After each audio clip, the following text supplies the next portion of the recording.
अबे रास्ते में काहे खड़ा बाबे? हाँ हटना यहाँ से। अबे मरे खातिर खड़ा बाड़े का बे? अरे रास्ता से हटना, पगला गेल बाड़े का? ए सुनात नहीं के कारे? हट जाए, रास्ता से हट। अबे पगला गेल बाड़े का बे? ए?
बिटिया, आज से तोरा के इंसाफ दिवावे के शुरुआत कर देले बानी।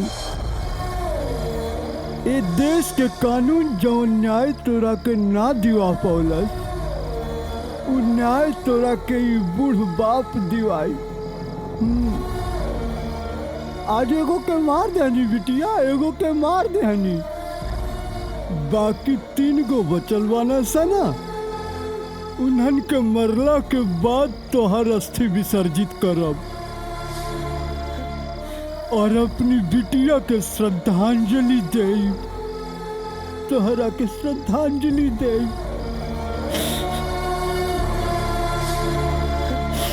बिटिया हमार,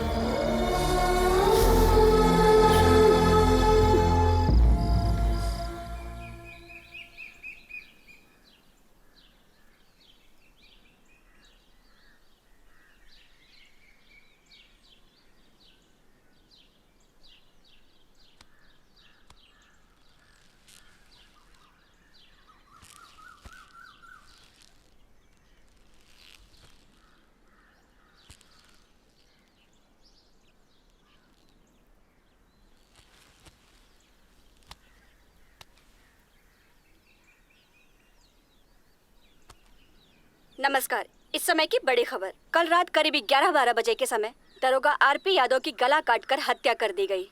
इस समय हम मौजूद हैं कैमरामैन समीर के साथ लखनऊ के जीटी रोड पर।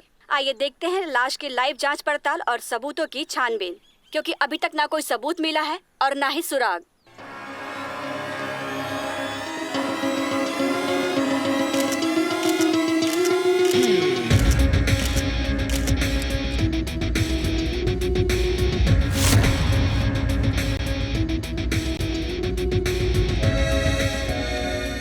तलवार ना ना, अगर तलवार यूज कैले होत पूरा गला कटी जात। चाकू से वार ना, चाकू से मरले होत ना तो इतना खून ना निकलत। ब्लेड से इतना घाव ना हो सकेला। कुछ भी कहा, ये जे भी कैले बा ना बहुत शातिर बा। हवलदार, बॉडी का पोस्टमार्टम खातिर भेजा।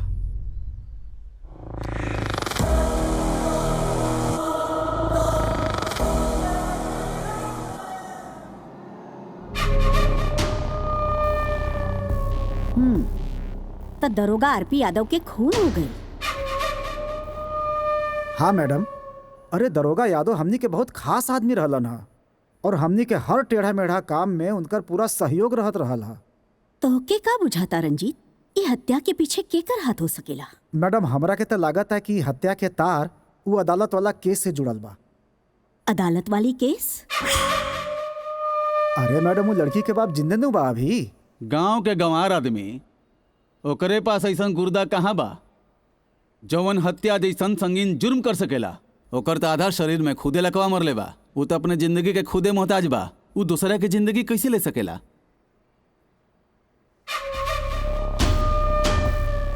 आरपी यादव जैसन तेज तर्रार और घाघ आदमी के हत्या करे वाला इंसान कौन हो सकेला?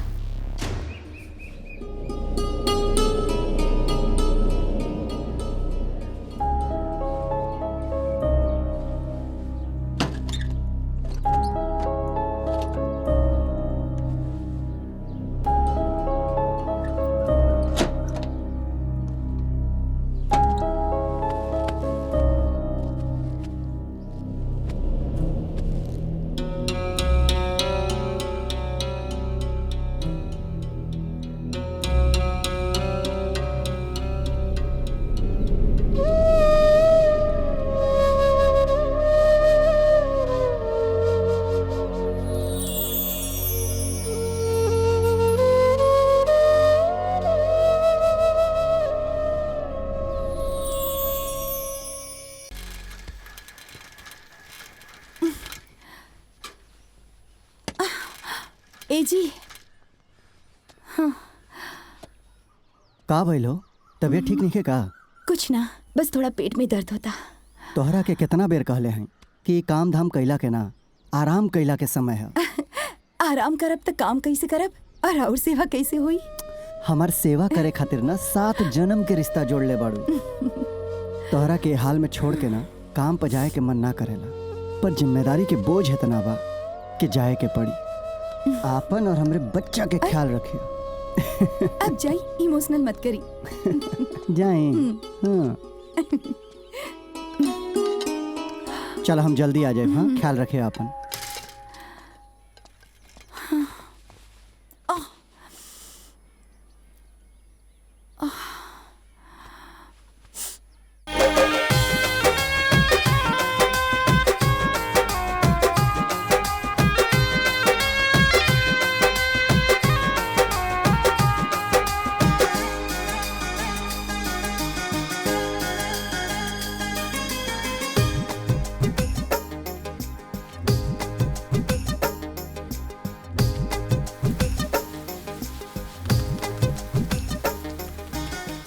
चाचा का बोल लड़वा? घरे जल्दी चला। काहे? चाची की तबीयत बहुत खराब बा। का? चल चल चल, हम आवता नहीं भैया।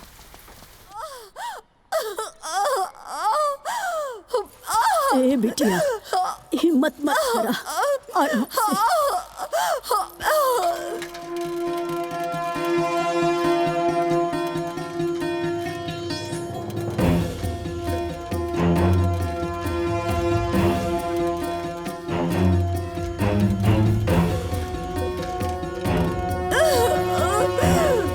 ए बिटिया,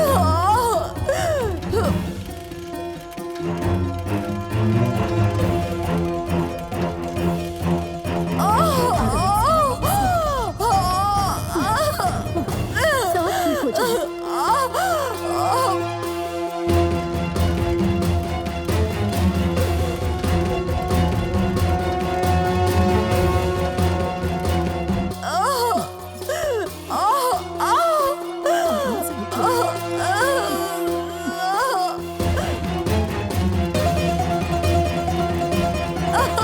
हिम्मत मत हारा, कोशिश करा। ए दुल्हन, हिम्मत से काम ला। हिम्मत हार जाइबू तो परेशानी बढ़ जाए।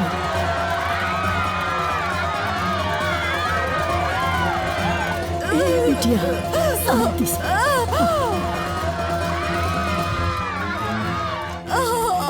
आराम से। जोर लगावा बिटिया, जोर लगावा, सब ठीक हो जाए।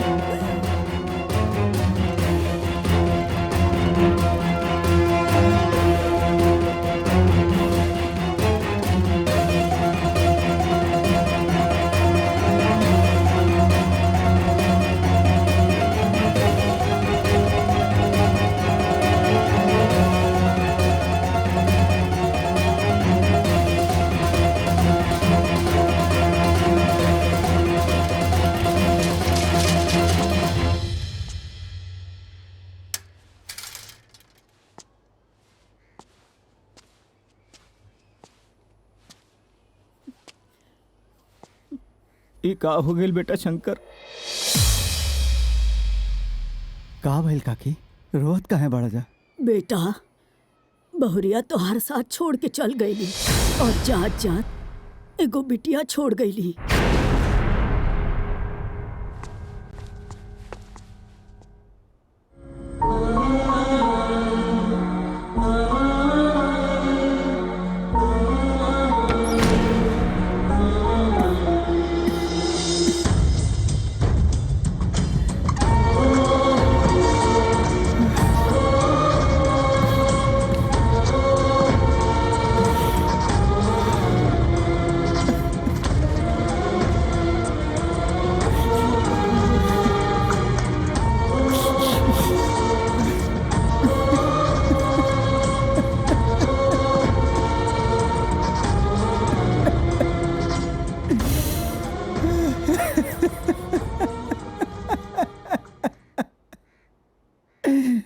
अरे यार, 7 जन्म ले साथ निभावे के वादा कैले रहलू हा, एको जन्म भी ठीक से ना निभा पौलू।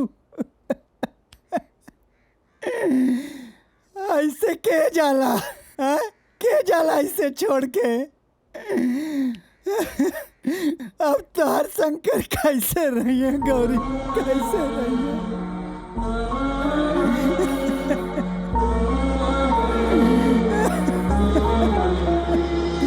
गौरी,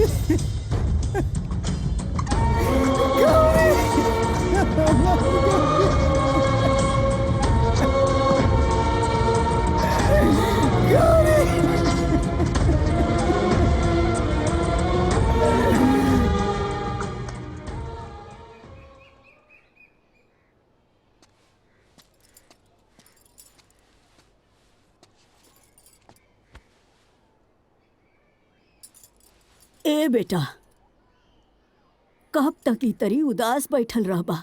गौरी के गैलन हफ्तन हो गई, उ त निर्मोही रहली, तोहरे गोद में जन्मत हुआ लड़का छोड़ गईली। अब उठा और हिम्मत मत हारा, काम धाम पर जा और खुश रहे की कोशिश करा।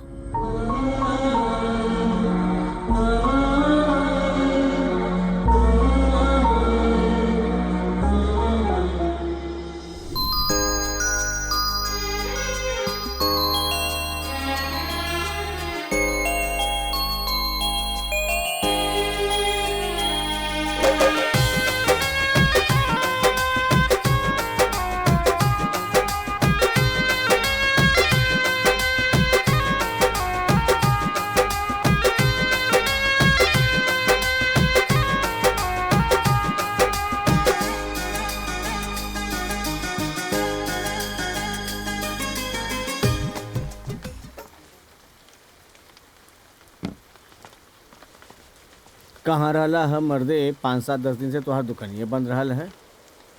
हाँ भैया, वो परिवार में एगो अनहोनी हो गइल रहला। हाँ सुनने रहनी। भैया हमार बिटिया भुखाइल बिया, तनी दूध पियो ले आई। आराम से पियाला भाई, एकरे खातिर तो आदमी सब काम धाम करता रही। जी ठीक ना, लेकिन आज के औलादी कुल नहीं समझता ने सन। अब ठीक बा भैया, आवा था। हाँ हाँ। बिटिया हमार बुखाइल बिया, ला दूध पिला ला।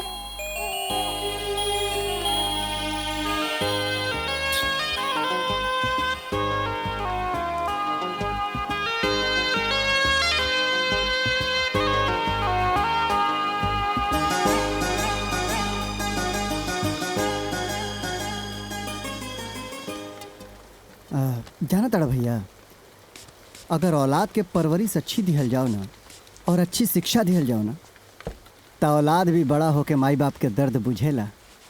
इहो बा।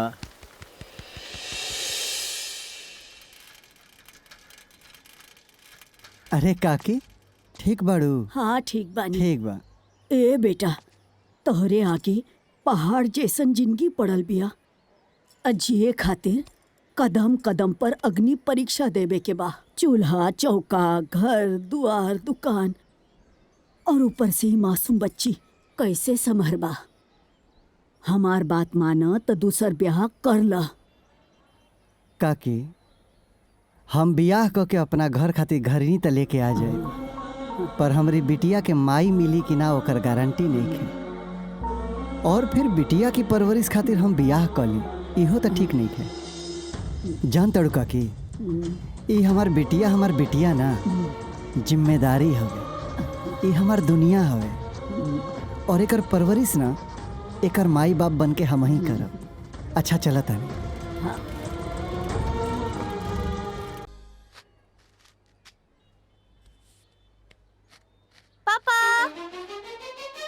अरे बिटिया, ये चाचा ई का कैला?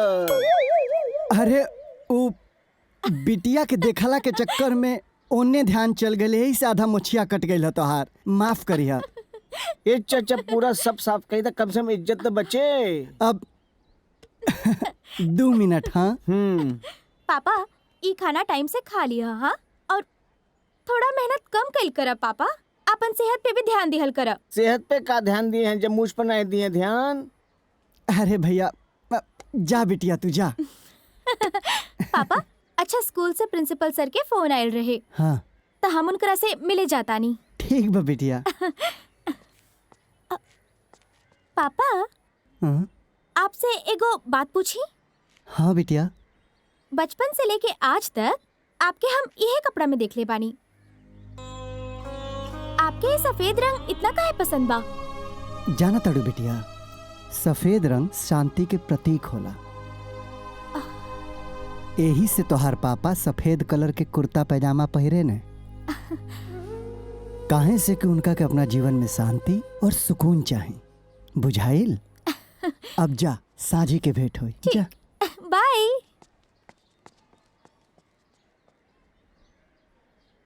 आवा तोहरो मुछिया छील दें। हाँ हाँ, इज्जत बचा ला। May I come in, sir? Yes, come in. Be seated. Thank you, sir. Congratulations, Priya. Thank you, sir. तुमने हर साल की तरह इस साल भी टॉप किया है। पूरा विद्यालय परिवार अपने आप को गौरवान्वित महसूस कर रहा है। I really proud of you, Priya. Thank you, sir. Thank you so much. तुम्हारे लिए गोल्डन चांस आया है। वो क्या सर? लखनऊ मेडिकल कॉलेज से तुम्हारे एडमिशन का ऑफर आया है। मैं चाहता हूं कि तुम इसे अपने हाथ से जाने मत देना और अपना एडमिशन वहां करा लो।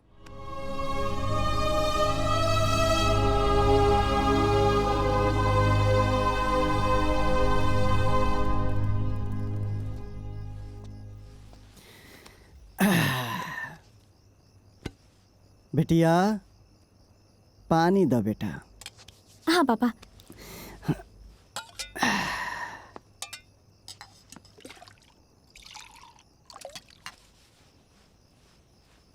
ली।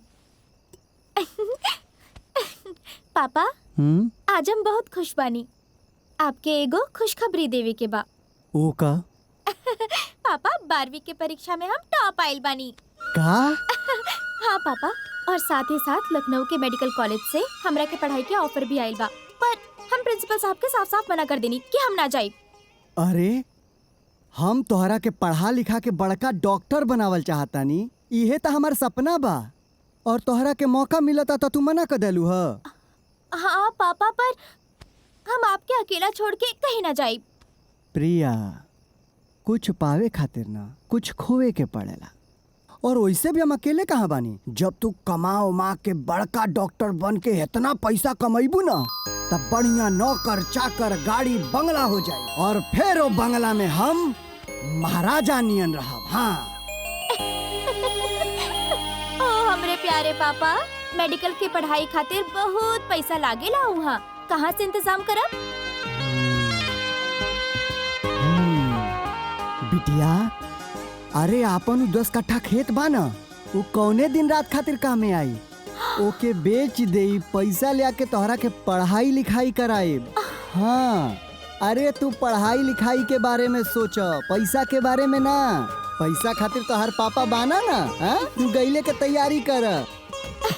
पापा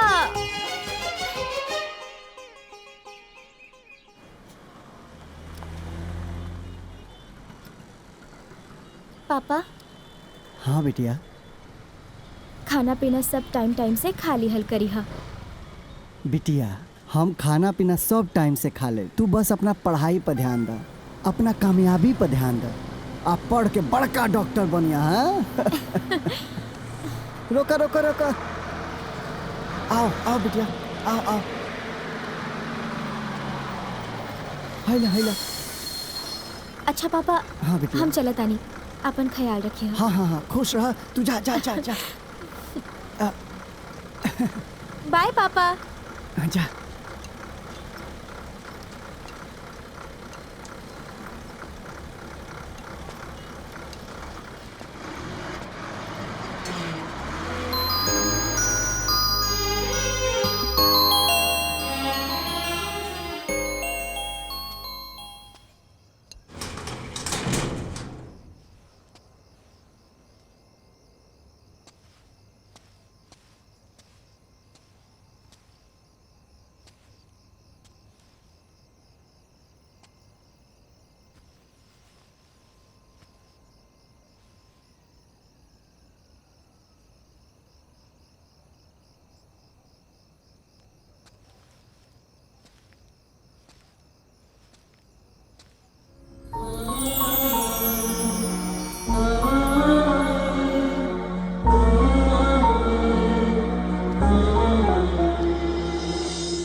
आज हम बहुत खुश बानी। जाना ताड़ू काहे से कि बिटिया के लखनऊ भेज के आवतानी पढ़े खातिर। हाँ बिटिया की परवरिश में हम कौनो कमी नहीं खी कैले। हाँ पर आज तोहार बहुत याद आवता, बहुत याद आवता। गौरी आज तू रहतू ना तब बूढ़ा बूढ़ी दोनों जनी बैठ के आपन सुख दुख बतियावती जा। आज तोहार बहुत याद आवता। खैर जहां रहिया खुश रहिया।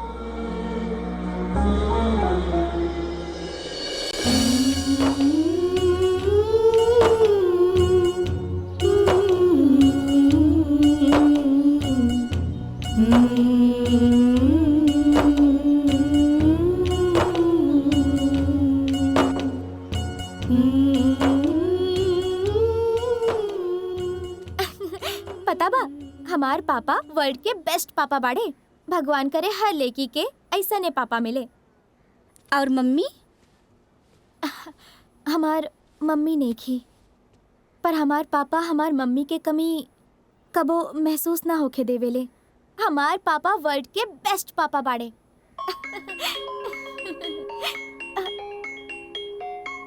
ये देखा पापा के चर्चा कहनी और पापा के फोन भी आ गई। हेलो प्रणाम पापा। अरे खुश रहा बिटिया खुश रहा। ठीक से पहुंच गईलू ना हॉस्टल? हाँ पापा हॉस्टल भी पहुंच गई नी और सामान भी सेट कर लेनी। और पता बा यहाँ हमार प्यारी प्यारी सहेलियां भी बन गईली। ई तो बढ़िया भइल बिटिया। ना तो हम एजा सोच सोच के परेशान बानी कि अजनबी शहर बा हमार बिटिया कैसे रही अकेले। अच्छा ही बतावा कॉलेज कैसे? पापा कॉलेज तो हम कल से जाए। हाँ ठीक बा, अच्छे से पढ़ी हो, पढ़ लिख के बड़का डॉक्टराइन बनिया है ना। ठीक बा पापा प्रणाम। हाँ खुश रहा खुश रहा। वाकई तोहर पापा के तोहर दिल से रिश्ता बा। देखा तू अपने पापा के याद कैलो और तुम्हारे पापा का फोन आ गए। लगता तुम्हारे पापा तुझसे बहुत प्यार करेले। हाँ यार हमू हर सपना पूरा करब जौन सपना हमार पापा देख ले बाड़े। शंकर चाचा प्रिया बहन कॉलेज पहुंच गई का? हाँ हो कॉलेज भी पहुंच गईली, हॉस्टल में कमरा भी मिल गई और पढ़ाई भी शुरू हो गई। चला अच्छा बा, पढ़ लिख के बड़का नाम कमाई। अच्छा बा बड़का डॉक्टर नहीं बनी। जाना तड़ा हमहू कबो डॉक्टर बनल चाहत रहनी। परिवार के हालात ठीक ना रहे, रुपया पैसा ना रहे तो डॉक्टर ना बन पाऊनी। यही से आज कैंची और कंघी लेके बाहर के ऑपरेशन करतानी। माइंड ब्लोइंग प्रिया, मतलब तहर जितना तारीफ कइल जाए कम बा। का दिमाग पहले बाड़ू, क्लास में प्रोफेसर साहब के सवाल के जवाब ऐसे देत रहलू है जैसे लागत रहा कि ऊ तोहरा स्टूडेंट हवन और तू उनकर प्रोफेसर हो। तारीफ खातिर शुक्रिया। वैसे तू भी बड़ा टैलेंटेड बड़ा। हाँ तोरा से दोस्ती करके अच्छा लागल सूरज। हमरो वैसे एगो बात कही, तोहार शादी जौना लड़का से होई नु, वो लड़को तहार स्टूडेंट बन जाई और तुम्हें होकर प्रोफेसर बन जाइबू। नो नो नो, अभी कोई शादी नहीं, अभी कोई फैमिली टेंशन नहीं, ओनली पढ़ाई। और दोस्ती? ओके।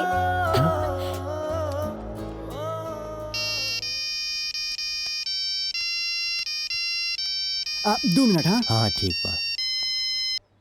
प्रणाम पापा। हाँ खुश रहो बिटिया। और बतावा कैसन रहल आज कॉलेज के पहला दिन? सब बहुत बढ़िया बा पापा।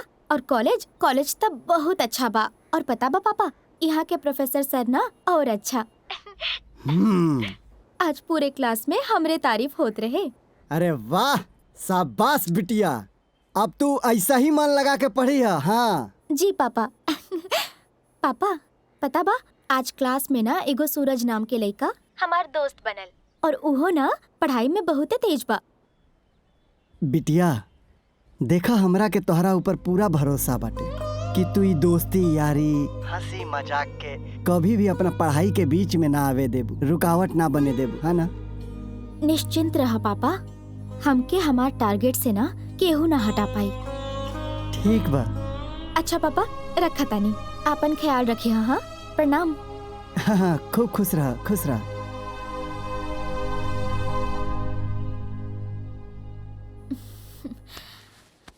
That is the muscle. बिल्कुल सही पढ़ लो। And then we have to define it in this. हाय प्रिया। हाय सूरज। हे हाय। हम तोहनी के कहाँ ना ढूंढली और तोहनी ऐजा बैठल बाड़ा। काहे? अरे यार, जब से तू सूरज से मिलल बाड़ू तब से तू हमनी के भुलाइए गईलू। ना ना ऐसन कोनो बात नहीं खे, बस कॉलेज हॉस्टल प्रैक्टिकल ये सब में बस बहुत बिजी बानी। यही से टाइम ना मिल पा रहल बा। लेकिन आज कौनो बहाना ना चली। काहे? आज का भइल कुछ नहीं खे, आज हमार बर्थडे बा। Happy birthday, congratulations. Thank you. Happy birthday Gudiya. Thank you. लेकिन बस थैंक यू से काम ना चली, पार्टी रखले बानी और आवे के पड़ी। अच्छा चला बाय, अब मुलाकात पार्टी में हुई। ठीक बा। पार्टी तो सुना, आज अपन गुड़िया 21 साल के हो गई बड़ी और इनका जन्मदिन के उपलक्ष्य में हमनी सब कोई मिल के केक काटब। केक कटला के बाद एक दूसरा के केक खिलाइब और ओकरा बाद हमनी सब कोई अंताक्षरी खेलब। कोई कहीं जाई ना, ठीक बा? केक काटा गुड़िया, केक काटा।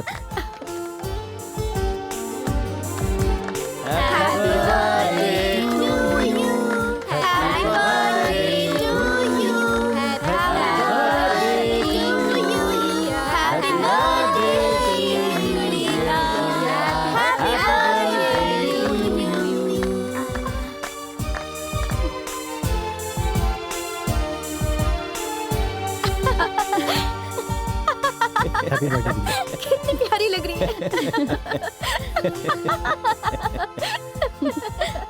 बैठे बैठे क्या करें, करना है कुछ काम, शुरू करो अंताक्षरी। लेके गुड़िया का नाम। माँ मुझे कुछ तुमसे है कहना, कह दो ना। दिल कहे अब चुप रहना, कह दो ना, कह दो ना। नहीं नहीं अभी नहीं, थोड़ा करो इंतजार। नहीं नहीं अभी नहीं, मैं हूँ बेकरार। रसे राजा को रानी से प्यार हो गया, पहली नजर में पहला प्यार हो गया, दिल जिगर दोनों घायल हुए, तीरे नजर दिल के पार हो गया।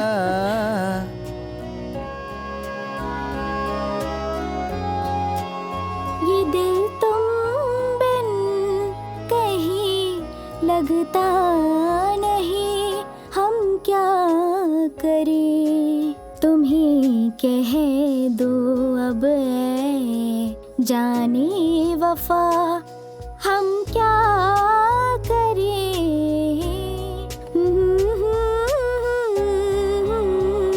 ला ला ला ला ला ला ला ला।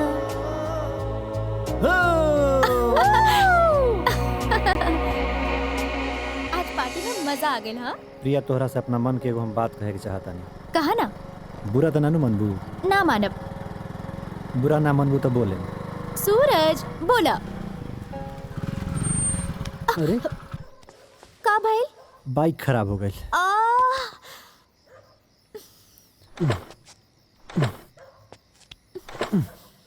जल्दी स्टार्ट करो ना सूरज।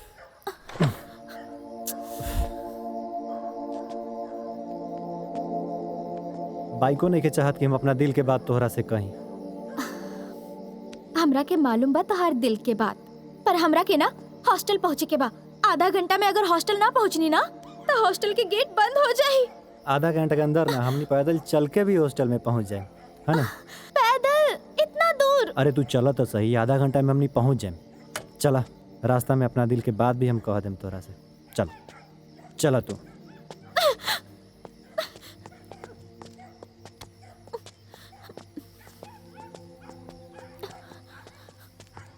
सूरज चल, अब ज्यादा दूर नहीं खे, चला।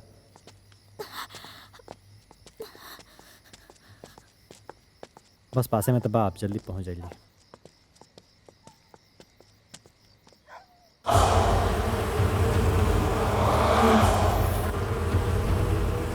चला, अब पासे में पानी हमने। क्या हुआ मैडम, गाड़ी खराब हो गई है क्या?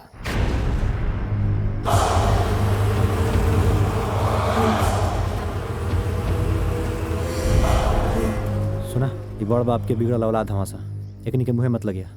अब चला। चलो। अरे मैडम, इतने प्यार से सवाल पूछ रहा है, जवाब तो देते जाइए। हमारी गाड़ी खराब हो गई है। गाड़ी खराब हो गई है, कहीं छुड़वा दें क्या? नहीं, नो थैंक्स, हम लोग चले जाएंगे। क्या मैडम, हम आपकी मदद करना चाहते हैं और आप इनकार कर रही हैं? आइए ना मैडम, घर छोड़ देते हैं आपको। खबरदार, बदतमीजी की ना तो पुलिस को बुला दूंगी। पुलिस? ये जो शोएब बैठा है ना, यहाँ के स्टेट मिनिस्टर का बेटा है। और ये विक्की, ये स्टेट के सबसे बड़े बिल्डर रंजीत सिंह का बेटा है। और हम लखनऊ के सबसे बड़े डॉक्टर अंसारी के बेटे हैं। और यहाँ की पुलिस प्रशासन वही करती है जो हमारे माँ बाप चाहते हैं। तो हम क्या करें? हमको क्यों बता रहे हो?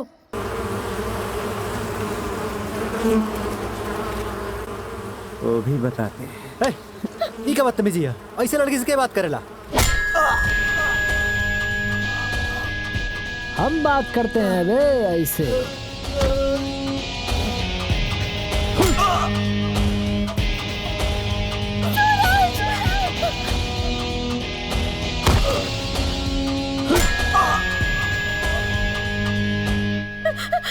ये क्या किया तुम लोगों ने?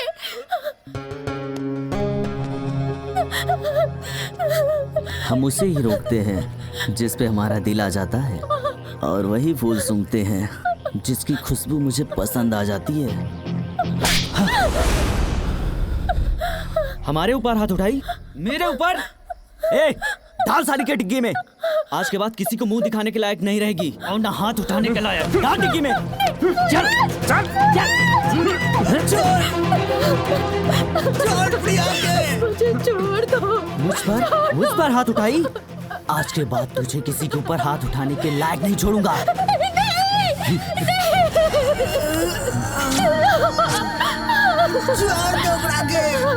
हमको मारा ना, किसी को मुंह दिखाने के लायक नहीं छोड़ूंगा। छोड़ दो।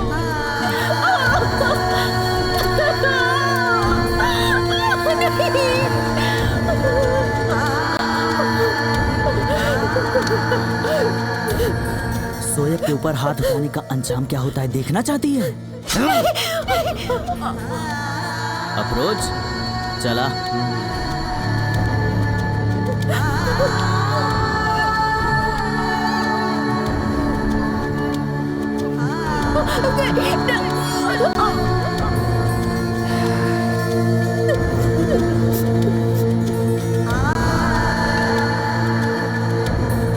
हमें मारती है।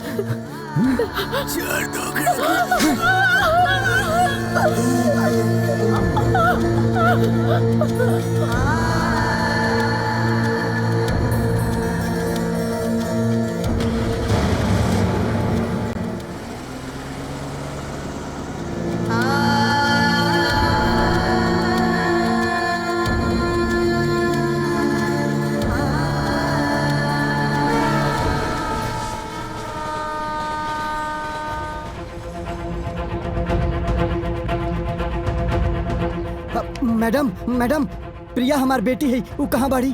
आगे से जाके राइट। हाँ, धन्यवाद।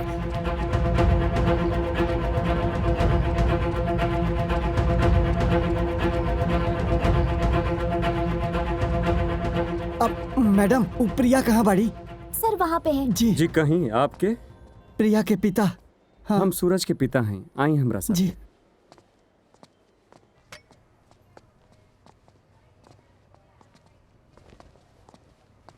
बेटा सूरज, ई प्रिया के पापा आयल बाणे। सूरज, इकुल कैसे हो गई? कैसे भइल है इकुल? चाचा वो दिन हम और प्रिया एगो दोस्त के बर्थडे पार्टी से वापस आवत रही। हाँ। ओकरा बाद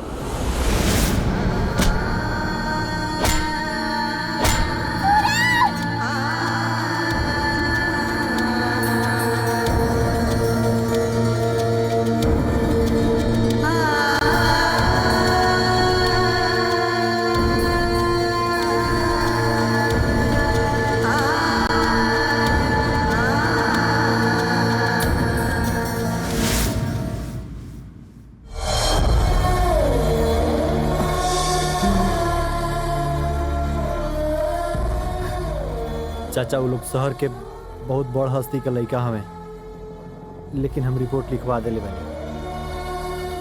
खाली प्रिया के बयान देवल सिर्फ बाकी बा। दरोगा जी यही जाके ओकर रिपोर्ट लिखी हन। हमार बेटी प्रिया कहाँ भैया? प्रिया बगल वाला वार्ड में बड़ी चाचा। प्रिया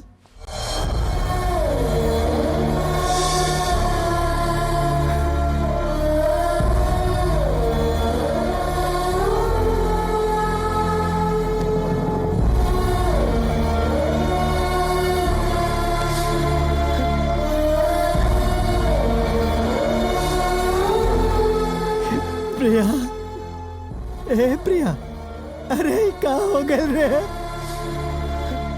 देख न तो पापा आइल बना, कुछ बात कर पापा से। ए बेटा, पापा आइल बना रे तोर।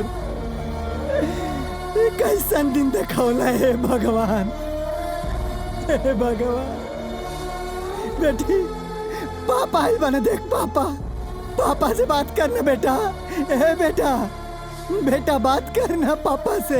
प्रिया, ए प्रिया, ए प्रिया, संभालिए अपने आप के। अरे भाई साहब, देखा था हमरे बिटिया के चिड़ै जैसन चौकत भेजल रानी है, एजा जिंदा लाश बन गई बिया। प्रिया,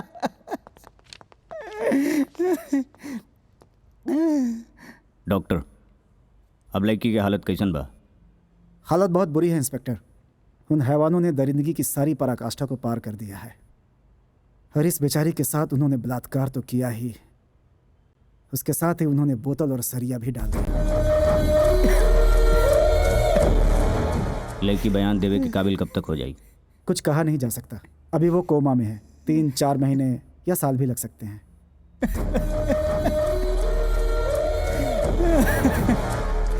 इंस्पेक्टर साहब, वो दरिंदा हमारी बेटी के भेड़िया नियन न चले बने सो साहब। उन्हें के छोड़ा मत साहब, छोड़ा मत। रउआ कानून पे भरोसा रखी। अपराधियों के सजा जरूर मिली। ओके जी, धन्यवाद। प्रिया, सर हमें बताइए लड़की ने क्या बयान दिया है, क्या वो लड़की ठीक है अभी? फिलहाल लड़की ने कोई बयान नहीं दिया है क्योंकि वो कोमा में है। हाँ, हमने शक के बिना पे 3 लड़कों को शहर से गिरफ्तार किया है जो शहर के 3 नामचीन हस्तियों के बेटे हैं। पुलिस अपनी तफ्तीश कर रही है। जैसे ही हमें कोई प्रॉपर जानकारी मिलती है हम मीडिया के साथ उसे साझा करेंगे। ओके, थैंक यू। लेकिन सर बात का जवाब तो दीजिए सर, सवाल का जवाब दे के जाइए सर। 1 मिनट सर।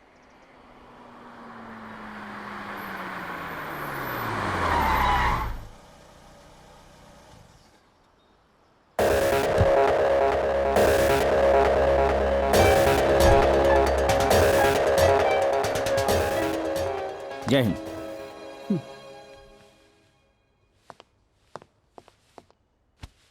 का खबर बा इंस्पेक्टर साहब? खबर तो बहुत बुरी बा मैडम। आप लोगन के लइका रेप जैसन क्राइम कैले बा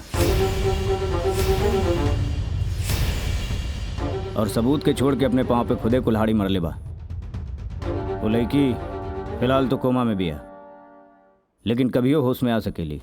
और वो लड़का सूरज वो कोर्ट कचहरी पुलिस थाना कहीं भी गवाही देवे खातिर तैयार बा। कौनो रास्ता? रास्ता तो बहुत मुश्किल बा। काहे की बात मीडिया से लेके पब्लिक तक सबके पता चल गई बा। लड़की के बाप आप लोगन के लड़का के सजा दिया के खातिर अदालत जाए के जिद पकड़ के बैठल बा। लड़की के बाप से मिलल चाहता नहीं, मीटिंग फिक्स करा। मैडम, आपके शहर में निकले के मतलब होला चप्पे चप्पे पे पुलिस के तैनाती। और मीडिया के अगर तनिको भनक लग गई तो बात के बतंगड़ हो जाई। हम ओकरा से हॉस्पिटल में मिलब, तू वहाँ मौजूद रही हो। हम कैसे पहुँचब वो हम तय करब। ठीक है मैडम।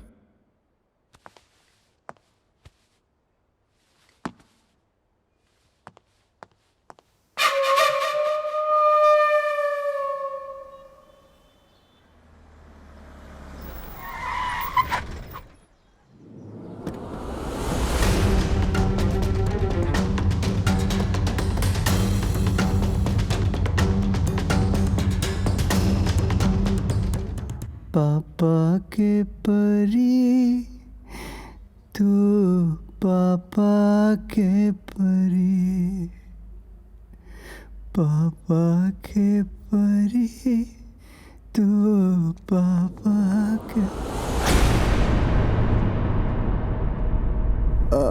रहुआ सबे के बानी? चाचा जी, आप हैं स्टेट होम मिनिस्टर बेगम फातिमा शेख और आप हैं लखनऊ के सबसे बड़े डॉक्टर अंसारी और आप शहर के एक बहुत बड़े बिल्डर रंजीत सिंह साहब। पर ये लोग हमरा से मिले कहे आइल बा? समझौता करे खातिर। समझौता? कैसन समझौता? इहे कि हमहन के लइकन से गलती भइल बा, तोरे लड़की के रेप कर दिया न सन। अरे तो गलती के मतलब उनके फांसी दियावल ना न जाई, उनके सुधारल जाई। और सुना, और जे हो गइल बा उ त लौट के ना आई। अब ओमे कुछ कहीं नहीं खिंचा सकत। ई हाय तौबा करके का फायदा? भाई साहब, आपने के बच्ची के दिल पे जो गुजर रहल बा ना, हमने की खूब बढ़िया से समझ रहल बा। अपन बेटा के गलती के प्रायश्चित हमने के भुगतान करा। 1 करोड़ रुपया, 1 करोड़ रुपया रउआ के बेटी के भविष्य संवारे के लिए देव हमने के। अरे भाई, बच्ची के रेप भइल बा, 1 करोड़ कम बा, 2 करोड़ दिहल जाई। का हो, ठीक बा ना? अरे भाई, बच्ची के रेप 3 लोग कैले बा, 3 लोग मिलके गलती कैले बा। त 2 करोड़ ना 3 करोड़ रुपया मिली। 3 करोड़ रुपया ना बहुत बड़ा रकम होला। बाप बेटी की ना जिंदगी संवर जाई। कोर्ट कचहरी के झंझट छोड़ा, पैसा ला, केस वापस ले ला और लइकन के माफ करा। अरे माफ कर दा, रेप हो गई तो हो गई, लेकिन आइंदा ऐसा ना होई, एकर जिम्मेदारी हमनी पे बा। माफ कर दा। माफ कर दी? तोहनी के लइकन के माफ कर दी? अरे तोहनी के लइका गलती ना अपराध कैले बाना सा, अपराध जौना के सजा कोर्ट तय करी, कोर्ट। और तू तो एगो औरत हो, बेटी के रूप। अरे एगो बेटी होगी, एगो बेटी के न्याय दिवला के बजाय अपने लइकन के गुनाहे पर पर्दा डाला तड़ जा तो लोग। शर्म नहीं खियावत तो लोगन के। देखा हमरे बेटी के, देखा गांव से भेजले रहनी ना त चाका चिड़ई जैसा आइल रहे जा, और आज जिंदा लाश बना देले बानु सा तोहनी के लइका हमरा बेटी के। अगर प्राश्चित कल चाहता रहा ना तो कानून से अपना अपना बेटा के सजा दिवावा सा, न तो हम कोर्ट में तोहनी के बच्चन के फांसी के सजा दिवा के दम ले। बड़ा ही बेवकूफ पड़ा। शायद तो के हमरे पावर के अंदाजा नहीं खे। यहाँ के कानून भी हमरे मर्जी से चलेला और प्रशासन भी हमरे इजाजत से सांस लेवेला। यहाँ के कोर्ट भी हम ही बानी और जज भी हम ही बानी, और फैसला उहे होला ना जौन हम चाहिला। अदालत जयबा जा, अब तोहार मुलाकात हमसे ना अदालत में हुई। अल्लाह हाफिज।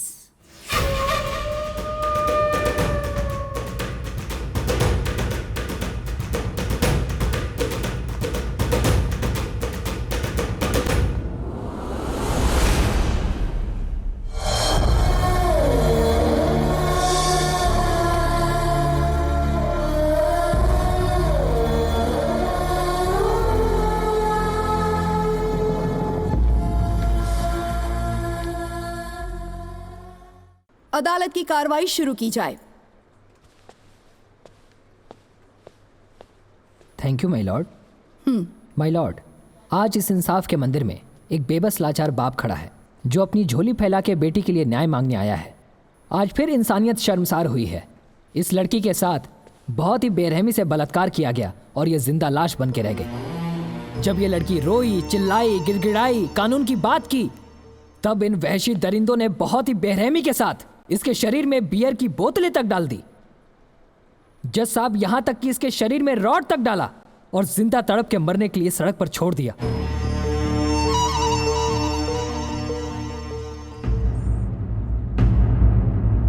कटघरे में खड़े ये तीनों लड़के इंसान नहीं, इंसान के रूप में वहशी दरिंदे हैं, जिन्हें समाज में खुला छोड़ना देश की बहु बेटियों के लिए खतरे से खाली नहीं है। तो मैं अदालत से दरख्वास्त करूंगा कि इन्हें सजाए मौत दी जाए। ऑब्जेक्शन माय लॉर्ड। सुनवाई अभी पूरी नहीं हुई है, जुर्म अभी साबित नहीं हुआ है और मेरे काबिल दोस्त ने सजाए मौत की मांग भी कर दी। Objection overruled. Thank you your honour. मैं मानती हूँ कि शंकर की बेटी प्रिया शर्मा के साथ बेरहमी से रेप किया गया है। मुझे भी दुख है इस बात का, मेरी सिंपैथी है इनके साथ। गुनहगारों को सजा जरूर मिलनी चाहिए, लेकिन पहले पता तो चले गुनहगार है कौन। आप कहना क्या चाहती हैं? मैं कहना नहीं, बताना चाहती हूँ। कटघरे में खड़े ये तीन लोग बेगुनाह बेकसूर हैं और इन्हें सिर्फ और सिर्फ शक के बिहाफ पर फंसाया जा रहा है, और शक सिर्फ इस बात का कि मौकाए वारदात पर इनकी गाड़ी मिली, पर गाड़ी में ये लोग मौजूद नहीं थे, बल्कि घटना के उस रात ही ये लोग शहर से सैकड़ों किलोमीटर दूर गोवा में अपने फ्रेंड के बर्थडे पार्टी में मौजूद थे।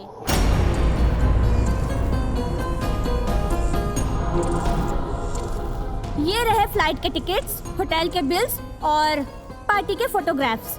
ये लीजिए।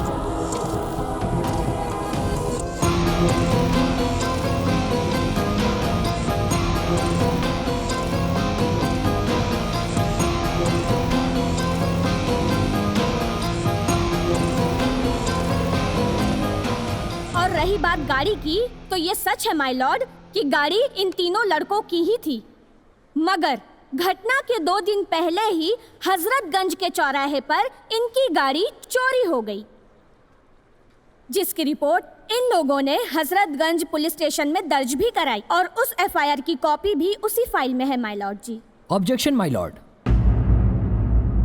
मेरे काबिल दोस्त सबूतों को तोड़ मरोड़ कर पेश कर रही हैं और केस को भटकाने की कोशिश कर रही हैं और गुनहगारों के गुनाह पे पर्दा डाल रही हैं, लेकिन उस रात का मेरे पास एक ऐसा चश्मदीद गवाह मौजूद है जो उस रात वहां मौजूद था, जिसने प्रिया शर्मा के साथ हुए बलात्कार को अपनी आंखों से देखा था।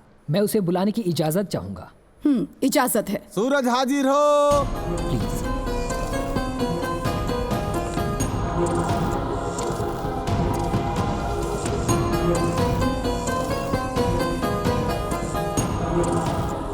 गीता पे हाथ रख के कसम खाता हूँ, जो कहूँगा सच कहूँगा, सच के सिवा कुछ नहीं कहूँगा।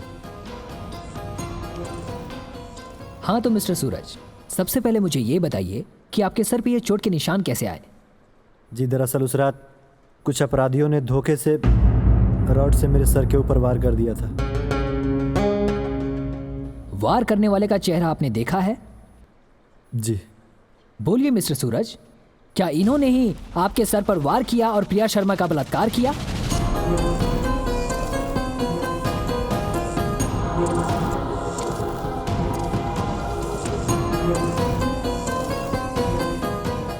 चुप क्यों हैं? बताइए मिस्टर सूरज, बताइए इस अदालत को कि ये वही तीनों लड़के हैं। बताइए कि इन्होंने ही आपके सर पे मारा था और प्रिया शर्मा का रेप किया था। बोलिए मिस्टर सूरज, बोलिए।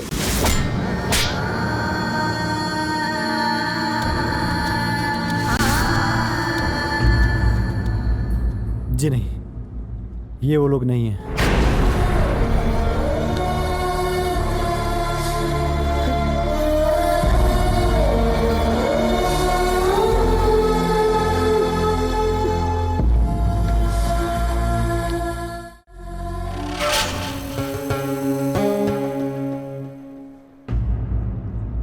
देखिए जज साहिबा, चश्मदीद गवाह ने भी हमारे मुवक्किलों को पहचानने से इनकार कर दिया।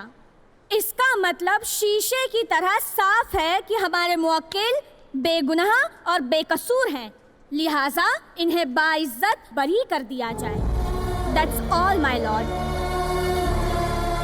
अगर ये लोग बेगुनाह थे तो इनको मुजरिम बनाकर यहाँ लाया क्यों गया? जी जज साहिबा, ये बात भी मैं आपको बताना चाहती हूँ कि ये शंकर दरअसल दिखने में जितना मासूम और भोला है, इससे कई गुना ज्यादा ये इंसान अंदर से चालाक और शातिर है।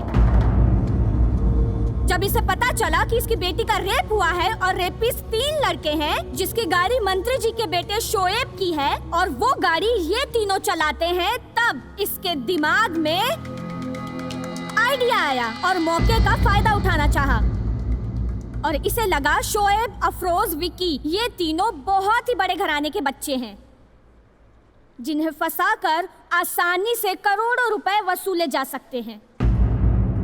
बेटी को लग्जरी लाइफ के साथ पढ़ाया जा सकता है और इसने इसीलिए इनके खिलाफ झूठा केस लिखवाया और उस झूठे केस के साथ ये आदमी इन बच्चों के गार्जियंस के पास सौदा करने पहुंच गया।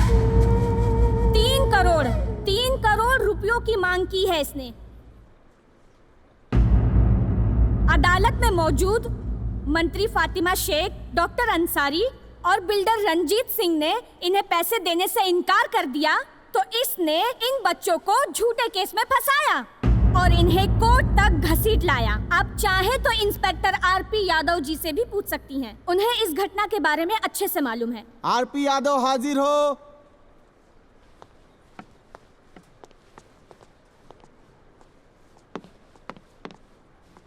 यस मिलॉर्ड, वकील साहबा सही कह रही हैं। हमने कई बार इसको समझाने की कोशिश की, मगर इसने हमारी बात नहीं मानी और नतीजा आपके सामने है।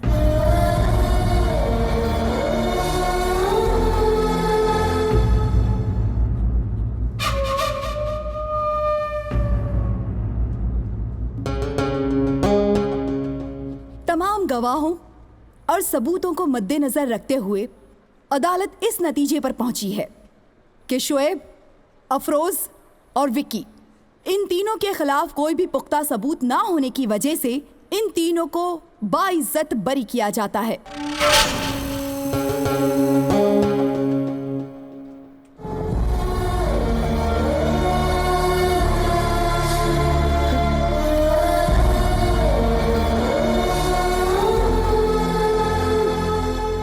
और पुलिस को हुक्म दिया जाता है कि असली मुजरिम को पकड़ें और कोर्ट में पेश करें पुख्ता सबूतों के साथ। द कोर्ट इज एडजर्न्ड।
डॉक्टर का भाई डॉक्टर?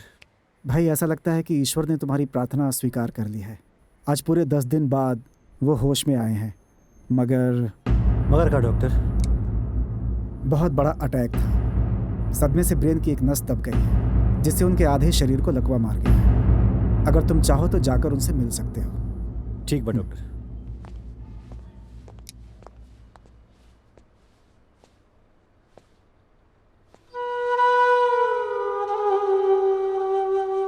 बाबूजी,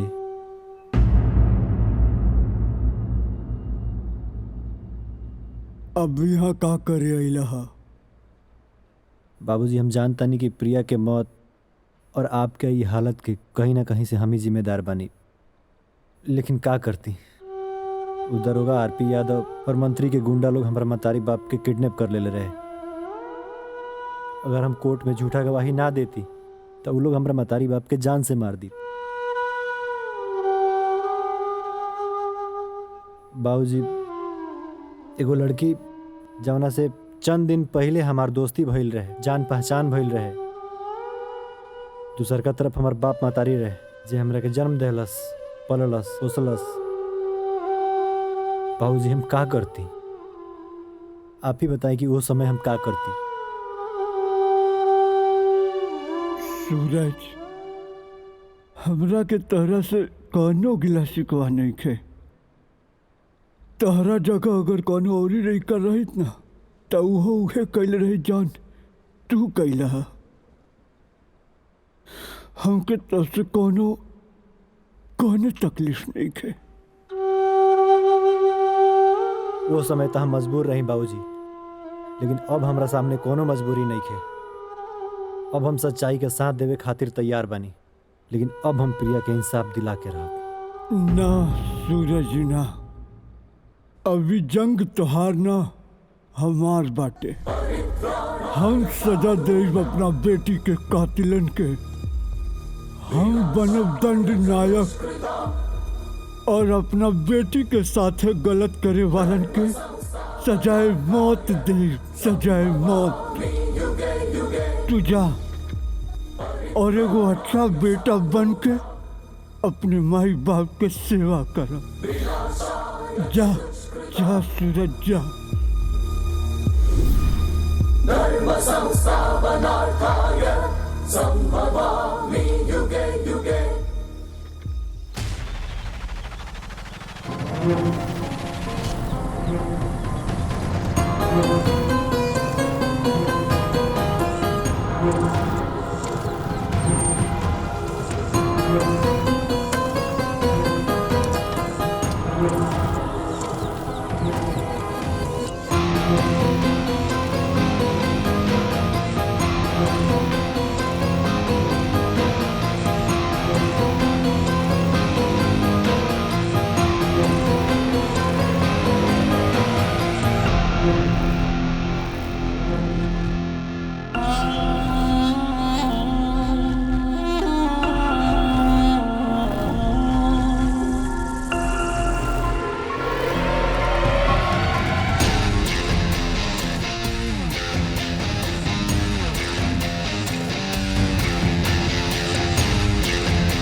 बड़ी कमाल की चीज थी यार। हाँ यार, मजा आ गया।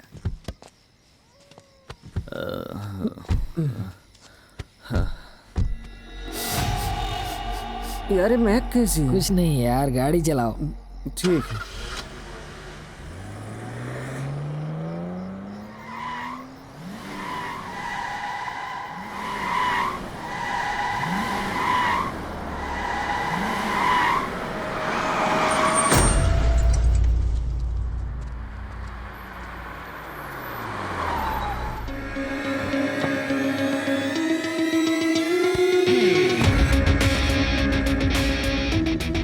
आखिर कहाँ गेले कुल हमनी के लेके?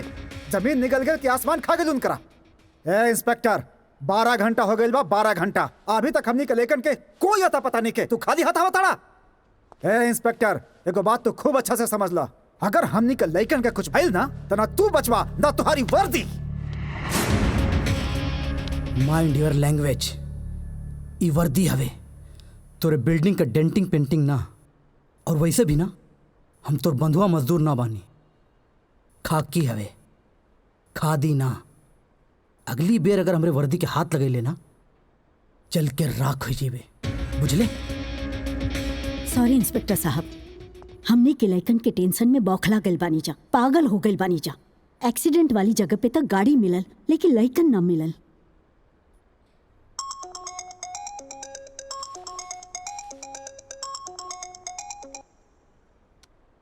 हेलो, ये बोला था? पहले स्पीकर ऑन कर। स्पीकर ऑन कर देनी, बतावा क्या बोला था? ये बोला तानी इम्पोर्टेंट नहीं थे, का बोला तानी इम्पोर्टेंट बा। अभी तक तो पूरा लखनऊ शहर के साथ साथ तोनियो तीनों के पता चल गई होई कि तोनी के लड़का किडनैप हो गई बानो से। तबे ना इंस्पेक्टर साहब तोनी के घरे आइल बानो। तो सुन, तोनी तीनों के लड़कन के हम किडनैप कैले बानी। के बोला था? दंडनायक। कौन दंडनायक? एगो मरल बेटी के लाचार बाप, जवन अपना मरल बेटी के इंसाफ दिवावे के शुरुआत कर देले बा। कहाँ से बोला था? अरे डॉक्टर, अपना बिल्डर दोस्त और मंत्री महोदय के साथ का कहले रहले कि लखनऊ में पत्ता भी हिलेला तो तोनी के मर्जी से हिलेला। कानून तोनी के कठपुतली है, तो पता लगाओ हम कहाँ बानी। चुनौती देता नहीं तोनी के, चैलेंज करता नहीं। यही शहर में रह के तोनी के बेटन के मारब और अपनी बिटिया रानी के श्रद्धांजलि दे। रोक सकता सा तो रोक ला सा। देखा देखा, हमरा बेटा के कुछ ना होके के चाहिए। जवन मंगवा तवन मिली तोके। हम देवे खातिर तैयार बानी। बोला बोला का चाहिए तोके? अच्छा, दे सकेले हमरे बेटी के इंसाफ? हमरा बेटी के लुटल इज्जत लौटा सकेले? हमरा बेटी के जिंदगी लौटा सकेले डॉक्टर? ना ना, तो सुन, अपना बेटा के चीख सुन डॉक्टर, चीख।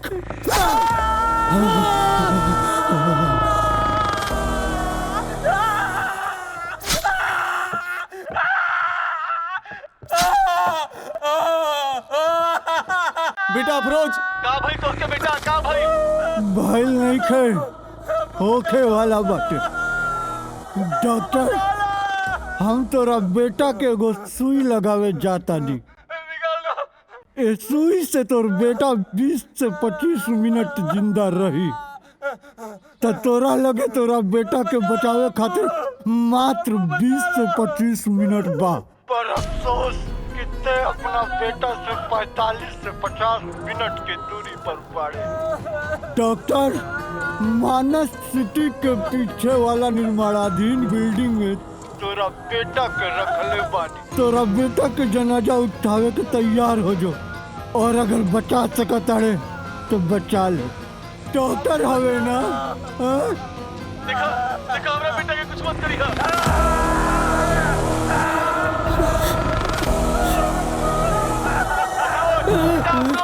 अफरोज, बेटा अफरोज। अलविदा अफरोज।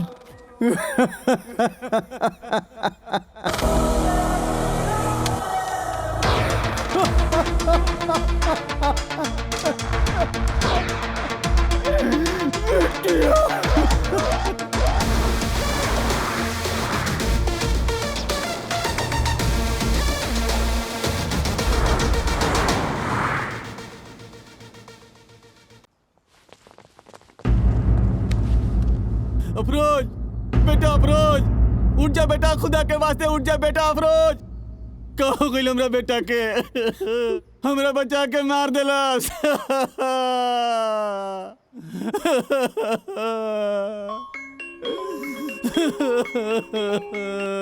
हेलो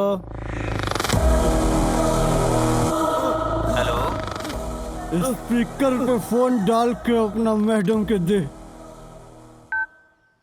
मैडम आपका फोन। हेलो कौन? दंडनायक। तू जौन भी करत बाड़े ना उ ठीक नहीं खा करत। अच्छा तहनी के लइका जवन कइना से तवन ठीक रहे। हमरा बेटी की संगे दरिंदगी के साथ बलात्कार भइल उ ठीक रहे। अदालत में सगरो सबूत बदल दिहल गइल, गवाह के डरवा दिहल गइल उ ठीक रहे। न्याय ना मिलने से अदालत में हमार बेटी दम तोड़ दिहलस उ ठीक रहे। हमारी बेटी के इंसाफ दिवावे खातिर अबे बाप के अदालत शुरू हो गई बा। जौना में तोनी की लइकन के मिली सजाए मौत। एगो के तो मार देले बानी, दूगो और बनस। और अगला नंबर तोरे बेटा के बा, मिनिस्टर साहब बा। खबरदार शंकर, कुछ मत करिया हमार बेटा के, वरना तू हमार पावर जानत नहीं खा। अरे चुप, लगा ले अपन पावर, बिड़ा ले अपन सगरो सोर्स। 24 घंटा का टाइम बा तेरा बेटा के पास। बचा सकता है तो बचा ले। हेलो ए इंस्पेक्टर, हमार बेटा ओकरे कब्जे में बा। अगर हमार बेटा की कुछ भइल ना तो एहजाज से लेके दिल्ली तक के प्रशासन हिला के रख दे। कुछ ना हुई, भरोसा रखी पुलिस पर। कल से गली गली हर जगह छापा मारल जाता। पाताल में भी छुपल होखी ना तो ढूंढ के निकाल लियल जाए। हवलदार। यस सर। हर गली हर चौराहे पे नाकाबंदी लगाता। यस सर। एगो भी गाड़ी बिना चेक के ना जाके चाहे, वो बचे के ना चाहे।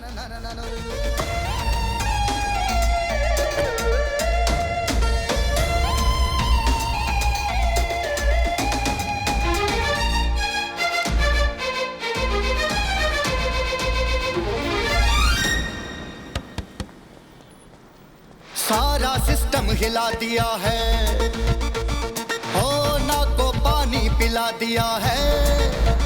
हो सारा सिस्टम हिला दिया है, ना को पानी पिला दिया है। खादी खादी सब टेंशन में पंजा मौत से लड़ा लिया है। थर थर कांपे अत्याचारी, कब आ जाए वो दुखदायक। दंडनायक दंडनायक दंडनायक, ओ दंडनायक दंडनायक दंडनायक दंडनायक, चला रे दंडनायक। बिटिया, तोरा पवित्र शरीर के अपना नापाक हाथ से छुए वाला ये गौरी दरिंदा के हम मार दहनी। दूगो और बचल बने सा। हाँ, उन्हें के मार दे। उनके ना तो प्रशासन के पावर बचा पाई, ना कानून के जान। ई तोरे पापा के तोहरा से वादा बा बिटिया, वादा बा। कल से हर जगह नाकाबंदी लगा दियल गेल बा और जगह जगह पे छापामारी भी होता। का फायदा इंस्पेक्टर, का फायदा जब अभी लेना हमने के लड़का मिलल ना मुजरिम गिरफ्तार भइल। अरे एक अदना सा अपाहिज बूढ़ा कानून के छाती पर चढ़ के तांडव कर रहल बा। तांडव, चारों तरफ खून के होली खेल रहल बा। तू और तोहर पूरा डिपार्टमेंट असहाय होके तमाशा देख रहल बाड़ा। 24 घंटा के चैलेंज दिले रहल, जौन खत्म हो गई। का भाई, कहाँ बा हमार बेटा और कहाँ बा वो कातिल? अरे मिलल हमार बेटा, अब मिलल वो मुजरिम।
हेलो।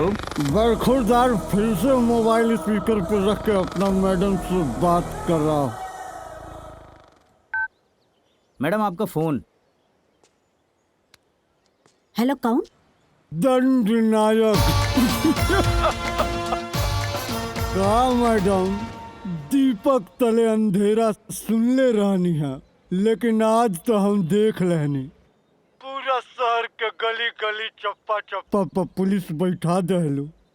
तनी अपनी घर में बैठा देले रहतू मैडम, तो आज तोहार बेटा जिंदा रहित। का मतलब बा तोहार? मतलब ही कि अपना छत पर जाके देखा, तोरे लड़का के लाश तोहार इंतजार करता।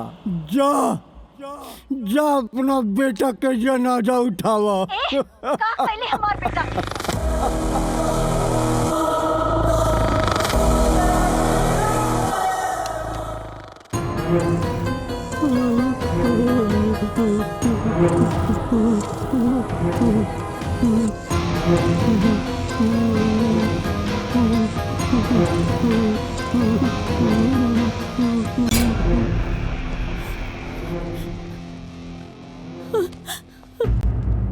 हाय अल्लाह,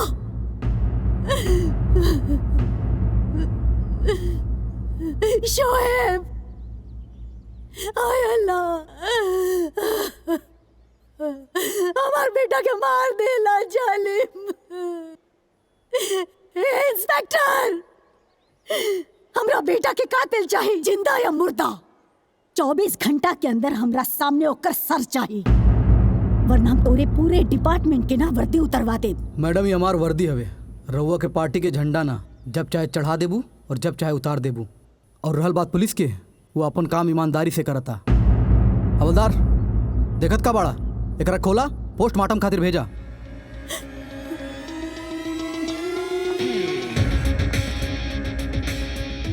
कर्म किया जो जैसा, फल भी वैसा पाएगा।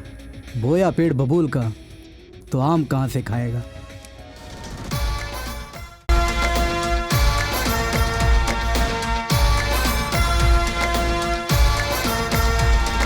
दंडनायक हो दंडनायक, दंडनायक, दंडनायक, दंडनायक, चला रे दंडनायक।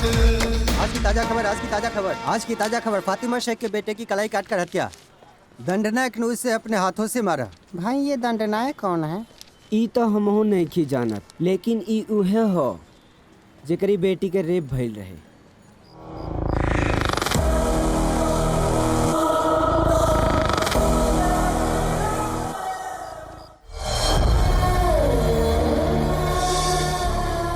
बिटिया, अब तोहरा के न्याय दिवावे में बस एक कदम के दूरी बा।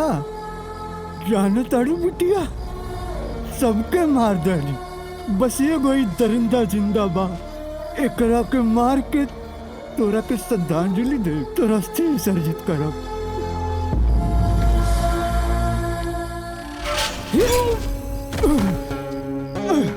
बुढ़ा हमरा के मन पे ते जानत नहीं क्या हम के बानी।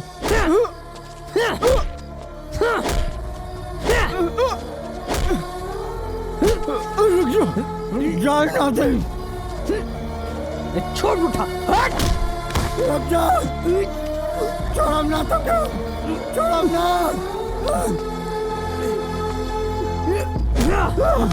जाए ना दे,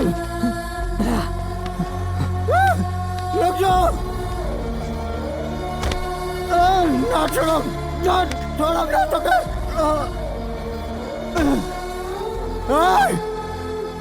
बचना भैया हमसे।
अंकल प्लीज हमने के माफ कर दा। हम मरे के नहीं चाहत, हमके जिंदा रहेगे। हम ऐसी गलती कबो ना करब अंकल। हम तो उसे वादा करता नहीं। तोरा के काला गल, तू हमसे बच के भाग जेबे, अपना मौत से बच के भाग जेबे। अरे तोनी के मौत के फरमान पर तो मोहिदीने दस्तखत कर देले रहली, जया तोनी की वजह से हमार बेटी अदालत में दम तोड़ले रहे। हम अदालत में सबको सच बतावे खातिर तैयार बनी अंकल। हम कानून के सामने अपन गुनाह कबूल करब। हमके छोड़ दी अंकल प्लीज। हमके एक मौका दे दी अंकल। Uncle please. तुमके तो और बेटी की कसम।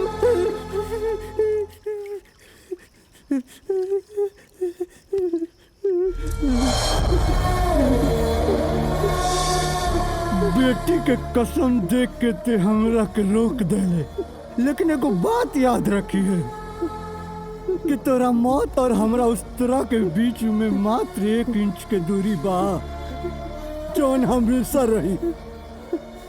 अगर अदालत में झूठ बोले ना तो के हमसे केहू ना बचा पाई। ना ना अंकल, हम वादा करते हैं, हम सब कुछ सच सच बताएं।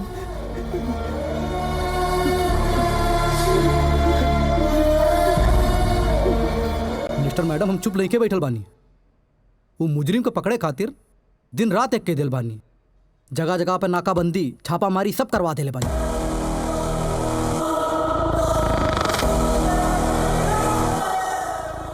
हर गाड़ी के तलाशी लिहल जाता। वादा करता नहीं वो मुजरिम बच के ना जाए। और अगर हमरा के जरूरत पड़ल ना, हम CBI बुलाइब, डॉग स्क्वाड सब बुलाइब, पर वो बची ना। हम पाताल से भी ढूंढ निकालब ओकरा के। वाह इंस्पेक्टर साहब वाह, रौरे ही शहर में रह के रौरे डिपार्टमेंट के नाक में दम कर दहनी। अरे जब नाक के नीचे से ना ढूंढ पौनी तो पाताल से कैसे ढूंढब। ढूंढ तो तोरा के हम हर हाल में लेती हैं, काहे कि तोर कर्म कुंडली का कच्चा चिट्ठा हमरे पास बा। या तो तू गिरफ्तार होता या तो गोली के शिकार। अच्छा कैला, मौत के डर से खुदे गिरफ्तार हो गईला। मौत? कैसन मौत इंस्पेक्टर साहब? अरे मर तो हम मोहिदीने गल रहली, जहिया बड़ी अदालत में न्याय न मिलने से हमार बेटी दम तोड़ दियालस। अरे अब तो हम एगो जिंदा लाश बन के रहता नहीं इंस्पेक्टर साहब, जौना के जिंदगी के एक ही मकसद बा, अपना बेटी के न्याय दिवावन। लेकिन कुल हम रउआ से काहे के कहता नहीं? अरे रउआ का हमरा भावना से काले में देवे के बा। रउआ तो क्राइम के और कानून के किताब पढ़ ले बानी ना, लेकिन हम तो एगो साधारण इंसान हैं इंस्पेक्टर साहब, जौन बार और दाढ़ी बनावत रहला। जस्ट अ कॉमन मैन, जेकर एगो छोटी सी दुनिया रहे, ओ दुनिया में एगो परी जैसन खिलखिलात बच्ची रहे, जौना के दरिंदा कुल मसल देना सा।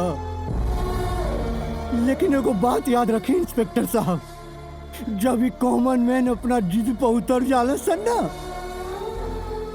तो उन्हन के रोकल असंभव होला, असंभव।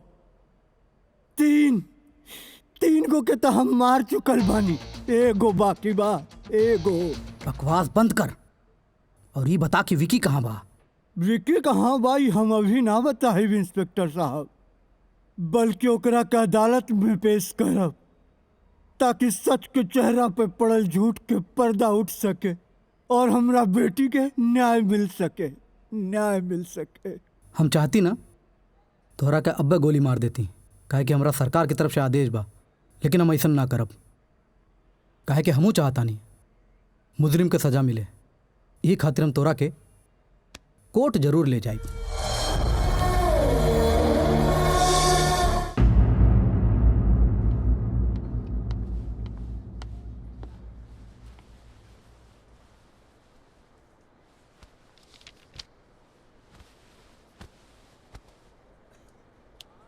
अदालत की कार्रवाई शुरू की जाए। Thank you my lord, your honour. आज से 1 महीने पहले इसी अदालत में एक मुकदमा आया था, इस शंकर शर्मा की मरहूम बेटी प्रिया शर्मा के रेप केस का, जिसका इल्जाम एक साजिश, एक लालच और एक स्वार्थ के तहत था। मेरे मुवक्किल शोएब, अफरोज और विकी के ऊपर लगाया गया था। मुजरिम के तौर पर मैंने इन तीनों को आपके सामने पेश भी किया था और इसी अदालत में इस शंकर की रची हुई साजिशों का पर्दाफाश हो गया। इसकी बुनी हुई जाल बेनकाब हुई और साथ ही साथ इसके द्वारा पेश किए गए सारे सबूत, सारे गवाह झूठे साबित हुए।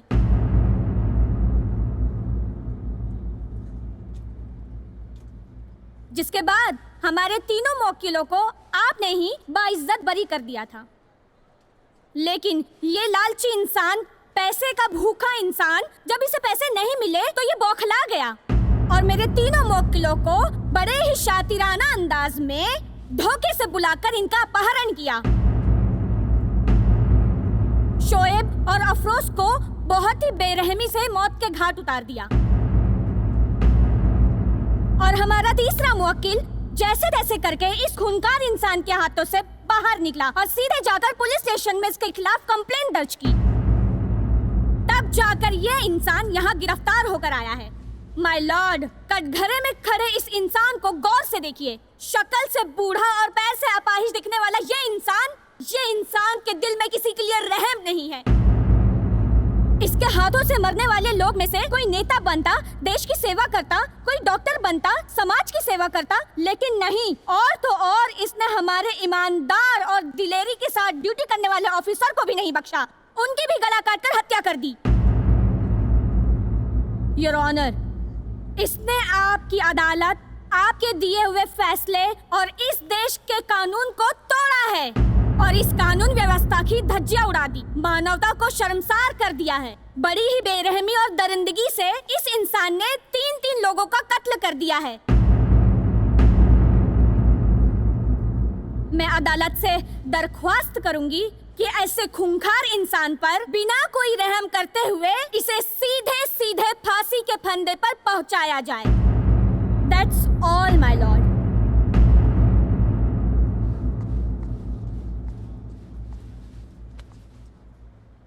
मिस्टर शंकर, आपका कोई वकील? नहीं जज साहिबा, आज मेरे पास कोई वकील नहीं है। आप अपनी सफाई में कुछ कहना चाहते हैं? अपनी सफाई में नहीं जज साहिबा, बल्कि अदालत की कार्रवाई में कुछ कहना चाहता हूँ। इजाजत है। जज साहिबा, यहाँ जिसके कत्ल की चर्चा की जा रही है, दरअसल वो कत्ल मैंने नहीं किया है। बल्कि मैंने सजा दी है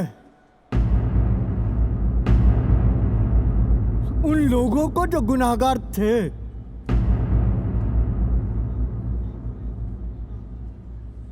क्योंकि अदालत को इंसाफ नहीं करने दिया गया। सारे सबूतों, सारे गवाहों को तोड़ मरोड़ के आपके सामने पेश कर दिया गया। जब जज के सामने, न्यायालय के सामने सही सबूत नहीं पहुंचा और मुजरिमों को सही सजा नहीं मिली, तो ये बूढ़ा बाप बिफर उठा। अदालत के इस मंदिर में न्याय और इंसाफ ना मिलता देख मेरी बेटी ने यहाँ सबके बीच में दम तोड़ दिया था जज साहिबा, और मैं ये सदमा बर्दाश्त नहीं कर पाया जज साहिबा, और लकवाग्रस्त हो गया और बुढ़ापे में अपाहिज हो गया।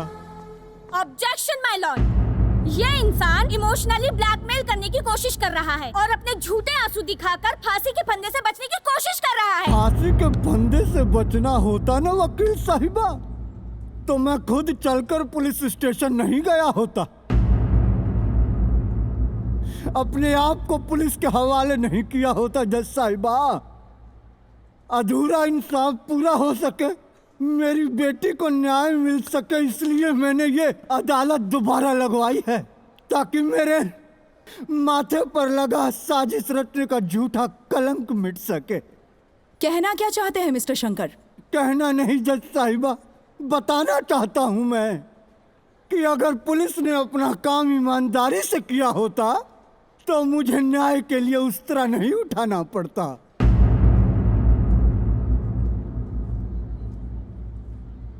और जज साहिबा, मैं चाहता तो इसको भी मार देता, लेकिन मैं आपके सामने इसको लेकर के आया हूं ताकि ये खुद बताए कि मेरी बेटी के साथ क्या क्या हुआ है। ये खतरनाक मुजरिम आपके सामने खड़ा है, पूछिए इससे जिसने मेरी बेटी की इज्जत को तार तार कर दिया। पूछिए सच्चाई इस लड़के से जो आपके सामने कटघरे में खड़ा है। ऑब्जेक्शन माय लॉर्ड, इस इंसान ने मेरे मुवक्किल को बहुत दिनों से अगवा करके रखा हुआ था, इन्हें डराया है, धमकाया है और मौत का डर दिखाया है, मगर तुम डरो नहीं। यहाँ पुलिस है, कानून है, जज साहिबा है, तुम डरो नहीं। तुम सच्ची सच्ची बताओ, तुम क्या बताना चाहते हो, बोलो। मिस शिवानी, आप चुप रहेंगी तभी तो वो कुछ बोलेंगे। सॉरी माय लॉर्ड। बताओ विकी।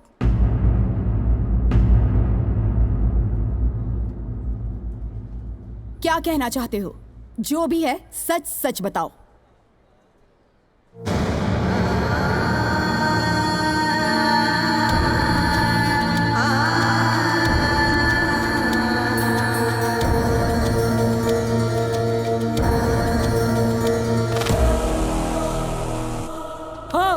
हाँ जज साहिबा, हाँ, हम तीनों ने मिलकर इसकी बेटी प्रिया का बलात्कार किया था। शोएब और अफरोज के साथ मैं भी शामिल था। हमारी इस वकील ने हमें रास्ता बताया और सारे सबूत को बदल करके सारे झूठे सबूतों को पेश किया और सूरज के घर वालों को अगवा करके उसे झूठ बोलने पर मजबूर कर दिया। मैं अपना गुनाह कबूल करता हूँ जज साहिबा। हम तीनों ने मिलकर इसकी बेटी के साथ बहुत ही घिनौना अपराध किया है। इसकी बेटी की मौत का कारण भी हम ही लोग हैं जज साहिबा, हम ही लोग हैं। सुन लिया ना जज साहिबा, हो गए ना दूध का दूध पानी का पानी, आ गई ना सच्चाई आपके सामने। जज साहिबा, अगर आपकी इजाजत हो तो मैं मंत्री महोदया, डॉक्टर और बिल्डर को इस कटघरे में बुलाकर चंद सवाल पूछना चाहता हूँ। इजाजत है। मंत्री महोदया फातिमा शेख, डॉक्टर अब्दुल अंसारी और रंजीत सिंह हाजिर हों।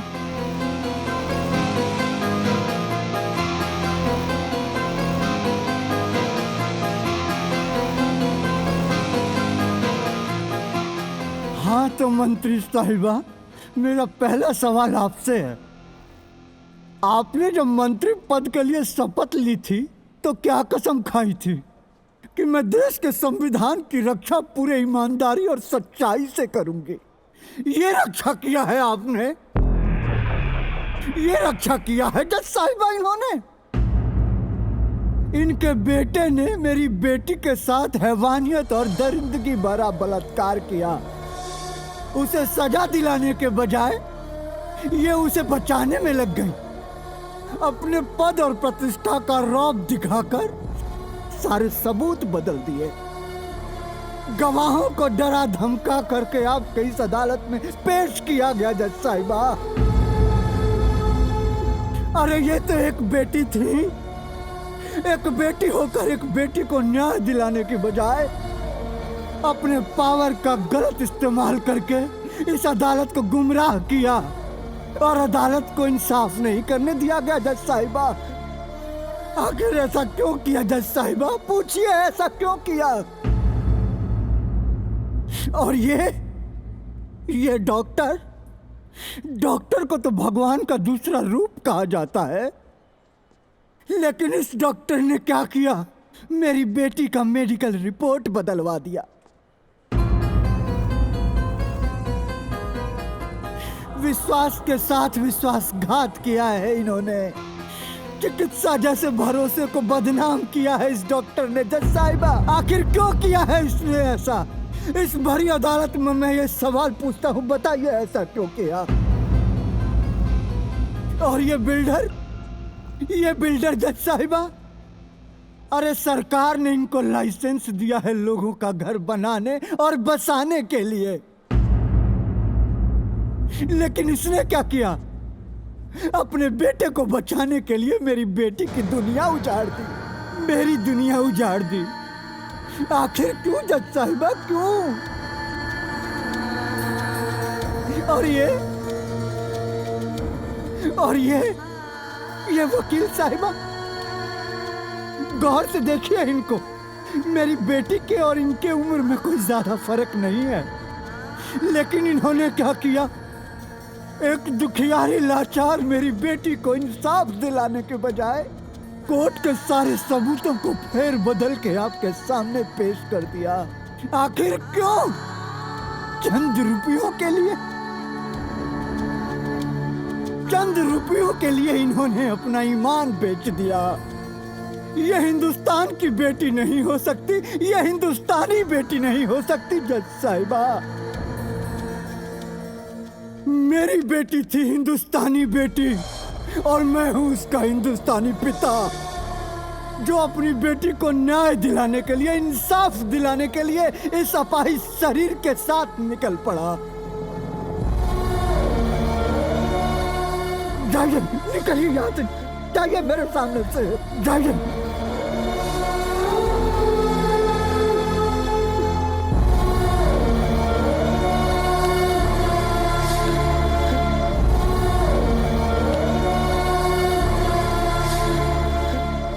जज साहिबा, मुझे सफेद रंग बहुत पसंद है क्योंकि मैं शांति प्रिय व्यक्ति हूं, लेकिन समाज के इन ठेकेदारों ने मेरे सफेद रंग पे दाग लगा दिया, मुझे अपराधी बना दिया जज साहिबा। लेकिन मुझे न्याय मिल गया होता तो शायद मैंने कानून हाथ में नहीं लिया होता। मुझे इस बात का पछतावा नहीं है जज साहिबा कि मैंने 3 लोगों को मारा है। हाँ, मैंने मारा है और मैं चाहता तो इसको भी मार देता जज साहिबा, लेकिन आपके सामने इसलिए लेके आया कि सच्चाई आ सके आपके सामने। अब सच्चाई आपके सामने है जज साहिबा। अब आप जो फैसला सुनाए, जो फैसला सुनाए आप।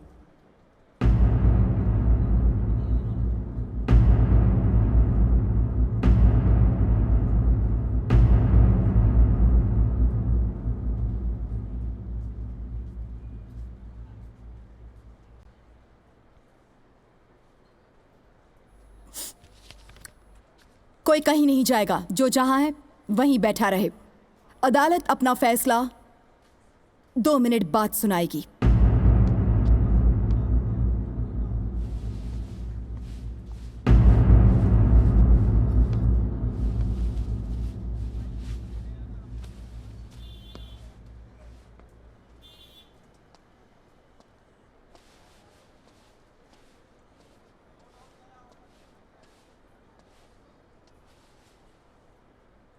अभी मैं जज नहीं हूं, हिंदुस्तान की आम बेटी बनकर आपके सामने खड़ी हूं।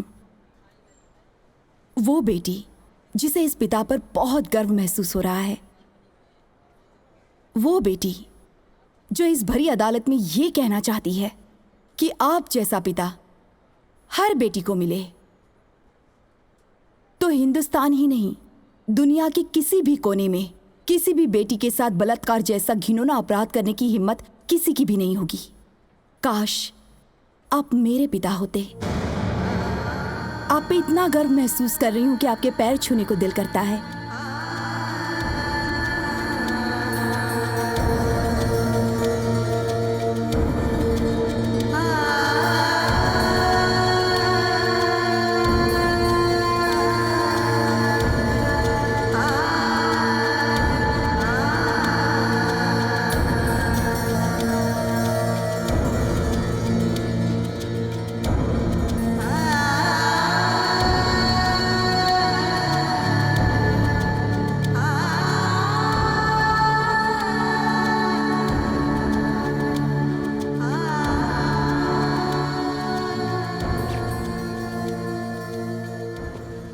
लो जी, मैं वापस जज बन गई। सारे गवाह सबूत देख सुन लिए और अब मैं अपना फैसला सुनाऊंगी।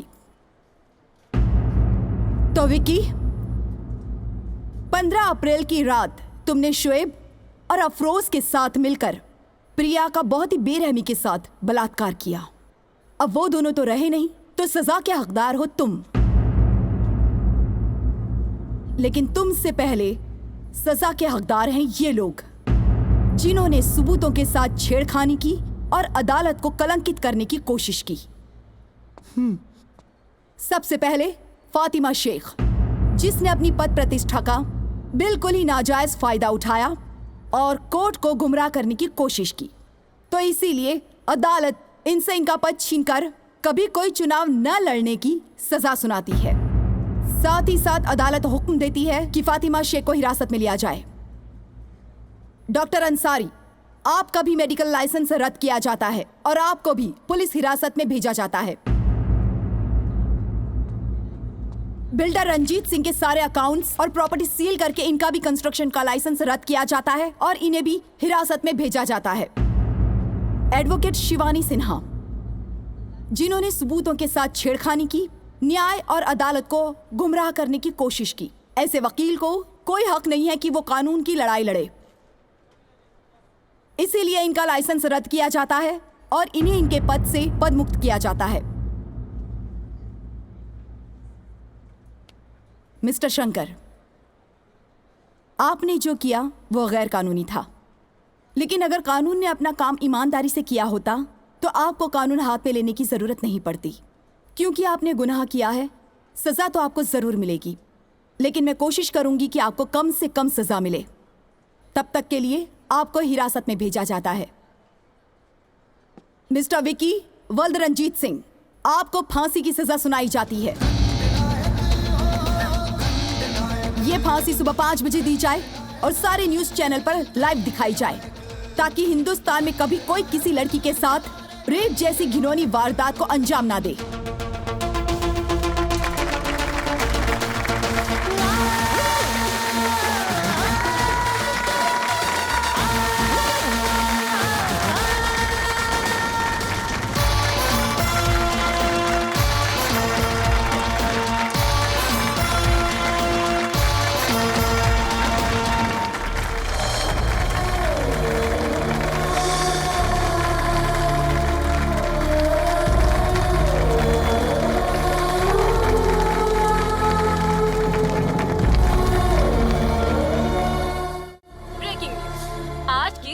बड़ी खबर, काफी जद्दोजहद के बाद अंततः प्रिया बलात्कार केस की सुनवाई आज पूरी हो गई है। अदालत के फैसले और जज के आदेशानुसार मुजरिम विक्की वल्द रंजीत सिंह को फांसी की सजा इसलिए लाइव दिखाई जा रही है ताकि कोई भी अपराधी किसी भी बेटी की इज्जत पर हाथ डालने से पहले 100 बार अपना अंजाम सोच ले कि उसके साथ भी ऐसा ही होगा जो आज इस बलात्कारी विक्की के साथ हो रहा है। क्योंकि अब कानून के साथ साथ हमारे देश की जनता भी जाग चुकी है और बलात्कार जैसा घिनौना अपराध करने वालों का अंजाम तय हो चुका है।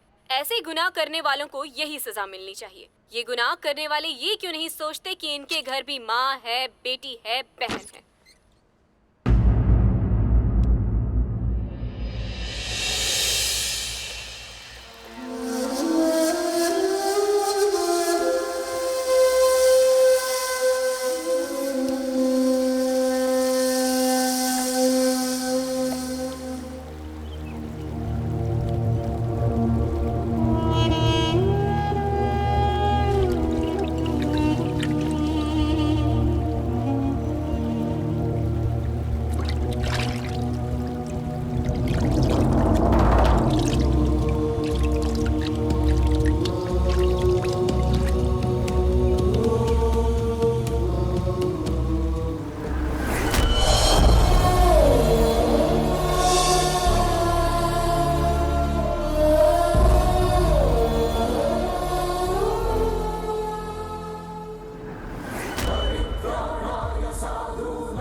आपन पसंदीदा फिल्म देखे खातिर डाउनलोड करी दंगल प्ले ऐप।